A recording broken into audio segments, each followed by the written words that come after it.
Jika kamu ingin tahu rahasia semesta, pahami semesta sebagai energi, frekuensi, dan vibrasi. Mari kita tanya pada diri kita. Kita punya rukun iman. Kita iman pada Allah, iman pada malaikat, iman pada Rasul, iman pada kitab, iman pada hari kebangkitan, iman kepada qada dan qadar. Coba selidiki oleh kita. Apakah kita mengimani itu hanya sebagai prasangka atau kita sudah mengalaminya sendiri? Kalau sebatas prasangka, inna zon la yugni minal haqqi syai'a. Bukanlah itu kebenaran. Hadirin, mari kita bersyukur. Hari ini kita masih dibangunkan, masih diberikan hari baru oleh semesta. Berarti kita disuruh untuk belajar hal baru. Karena bumi ini terus terbang. Bumi ini adalah pesawat besar yang membawa manusia. 8 miliar sekarang penumpangnya. Entah mau pergi kemana bumi ini. Karena bumi ini terapung-apung di ruang kosong. Bumi memang mengitari pusat massa sistem bumi dengan matahari. Tetapi sebetulnya sistem bumi matahari pun sebetulnya berputar. Bahkan galaksi Bima Sakti itu pun berputar. Tidak ada yang diam. Betapa besarnya ruang kosong ini. Dan ruang kosong ini tanpa batas. Sadarkah apa sesungguhnya ruang kosong itu? Kita hanya melihat kekosongan sebagai kekosongan. Sampai sekarang kita tidak tahu apa isinya ruang kosong ini. Padahal leluhur kita sudah mengatakan yang kosong ini sebetulnya isi. Walaupun yang isi ini kelihatan seperti kosong. Sudah sampai di situ? Padahal setiap hari kita mengambil energi di ruang kosong ini. Bapak Ibu boleh tidak makan 3 hari dan tetap hidup. Boleh tidak minum 3 hari dan masih hidup. Tetapi tidak mungkin kita tidak bernapas 3 hari. Siapa sesungguhnya yang mengalirkan energi ke dalam diri kita? Dari mana daya itu? Dan kenapa semua makhluk hidup tinggal di tempat ini? Dan mengambil kehidupan dari tempat ini? Sadarkah kita? Karena hidup dalam ketidaksadaran, akibatnya semua berlalu begitu saja.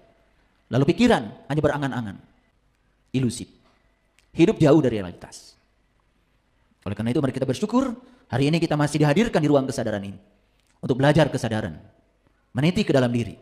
Mengenal jati diri kita yang sesungguhnya. Bahwa sesungguhnya alam semesta ini seperti garpu tala. Tapi bukan garpu tala yang di laboratorium. Bahkan alam semesta ini adalah garpu tala yang maha besar.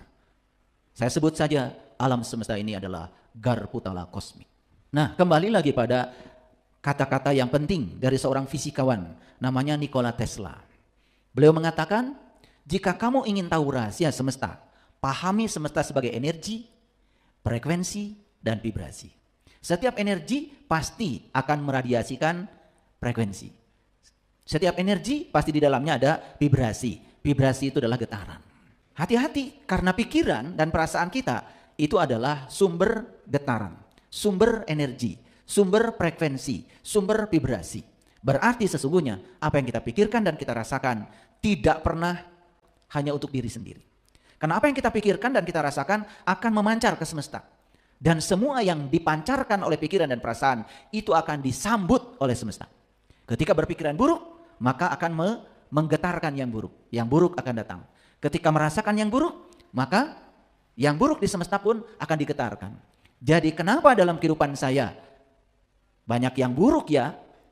Itu semua yang mengundang adalah kita sendiri. Kita dikasih oleh Allah telinga. Dan telinga manusia ini ada batasnya. Batas terendah, frekuensi yang bisa didengar oleh suara, oleh telinga manusia itu 20 Hz. 20 gelombang bunyi per 1 detik. Itu yang paling rendah. Nah yang paling tinggi, yang masih bisa didengar, itu 20.000 Hz. Luar biasa ya. Jadi Allah sudah ngasih batasan buat telinga kita. Telinga kita hanya bisa mendengar suara yang frekuensinya paling rendah 20 Hz dan paling tinggi 20.000 Hz. Di atas 20.000 Hz bukan tidak bisa didengar, sangat membahayakan bagi telinga manusia. Karena telinga ini secara fisik terbatas. Kecuali ada telinga dalam diri kita yang tanpa batas. Frekuensi berapapun bisa didengar, yaitu telinga kolbu. Nah yang belum bisa menggunakan telinga itu, ya sudah, wassalam. Hidupnya semua serba terbatas. Pemahamannya juga terbatas. Yang dilihat juga terbatas. Mata ini dihalangi kertas saja sudah tidak bisa melihat. Tapi mata kolbu dihalangi apapun bisa menembus. Karena kekuatannya sangat hebat. Sekarang saya akan getarkan garpu tala ini.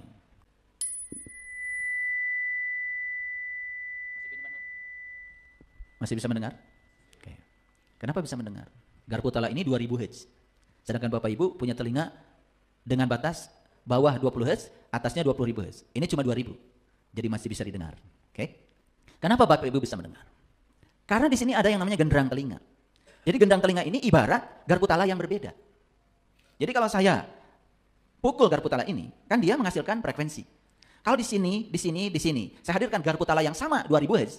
Semua akan bergetar. Tapi walaupun di sini didekatkan dengan garpu tala ini, ada garpu tala lain yang beda frekuensinya, dia tidak akan bergetar.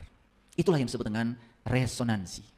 Jadi ikut bergetarnya telinga kita akibat getaran dari garpu tala ini, sehingga kita masih bisa mendengar. Nah sekarang, mana garpu tala kosmik di semesta ini?